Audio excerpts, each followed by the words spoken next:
Channel माहर Mohammad mother काठिया पर खुश आमदीद। आज की वीडियो भी प्लेजरिज्म के बारे में है और प्लेजरिज्म में इस पहलू पर है कि अगर हम अपना थीसिस व्हाट्सएप पे टाइप करें खुद से लिखने के बाद, तो क्या वो जब हमारा प्लेजरिज्म चेक होगा तो क्या वो प्लेजरिज्म में आ सकता है या नहीं। ये एक अहम सवाल था, मैंने कहा इस पर वीडियो बना दी जाए ताकि जिसकी ख्वाहिश हो कि मैं मोबाइल पे टाइप कर सकता हूँ या कर सकती हूँ तो उसके लिए आसानी हो जाए। देखें कि जो व्हाट्सएप की लिमिट है वो दूसरी साइट की निस्बत महदूद है। मतलब जो व्हाट्सएप पे हम कोई भी मैसेज, फाइल या कोई भी चीज़ हम किसी अपने दोस्त को भेजते हैं तो वो 1 मंथ के बाद एक्सपायर हो जाती है, ठीक है। और इसकी परमानेंट वैल्यू नहीं है। जिसकी परमानेंट वैल्यू होती है वो प्लेजरिज्म में आ जाता है। प्लेजरिज्म एक फैशिंग का नाम है, मतलब एक चीज़ पहले से पड़ी है, अगर सेम वैसी चीज़ आप लिखते हैं तो जो ही वो फैच होगी तो वो आपकी प्लेजरिज्म में आ जाएगी। लेकिन व्हाट्सएप पर ये सूरत हाल जो है ऐसी नहीं है कि व्हाट्सएप की साइट का जो डाटा फैचिंग हो, क्योंकि वो एक्सपायर हो जाता है। जहाँ पे सर्वर पे हमारे मैसेज आके महफूज होते हैं वहाँ 1 माह के बाद वो एक्सपायर हो जाते हैं। तो इस हवाले से किसी भी स्कॉलर को परेशानी नहीं होनी चाहिए, क्योंकि व्हाट्सएप की जो लिमिट है वो महदूद है। तो आप उस पर जो भी मैसेज लिखेंगे वो आप तक ही उसकी रसाई होगी।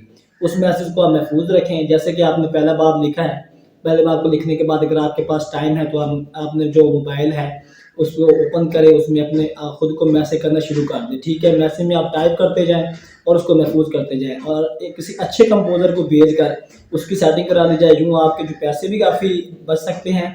अगर आपके पास टाइम है तो खुद निकाल के आप कंपोज भी कर सकते हैं। इसमें आपको ये फ़ायदा होगा कि आपकी गल्लात की भी बचत होगी। तो ये सवाल आज जो था ये इसकी तफहीम हो गई है कि मतलब जो दूसरी साइट है वो परमानेंट होती है। वहाँ पे कोई भी अगर आपको तहरीर पोस्ट करता है या आप डालते हैं तो वो प्लेजरिज्म में आ जाएगा। लेकिन जो व्हाट्सएप पे कंपोज का फाइल है या आप उसको मैसेज करके महफूज कर रहे हैं वो प्लेजरिज्म में कभी भी नहीं आएगा। इस हवाले से आपको परेशान नहीं होना चाहिए। लेकिन इस बात में ये आपने एहतियात करनी है कि जिस कंपोज़र को आपने भेजना है उस पर आपको इत्मीनान होना चाहिए कि वो आपका डाटा आगे पब्लिक सेक्टर पे या कहीं कहीं लगा ना सके, साइट पे ना लगाए।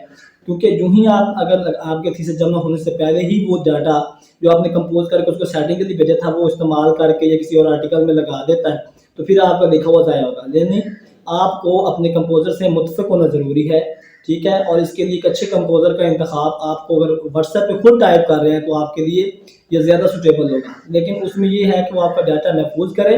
किसी भी साइट या मतलब जो फैचिंग के लिए सिवाय व्हाट्सएप के सारी साइट फैचिंग होती है, चाहे वो फेसबुक है कोई भी है, वहाँ पे तहरीर लगाता है तो वो फिर हो जाएगा। तो इस हवाले से एक अच्छे कंपोज़र का इंतखाब जो है वो आपको किसी भी किस्म की जो परेशानी है उससे बचा सकता है।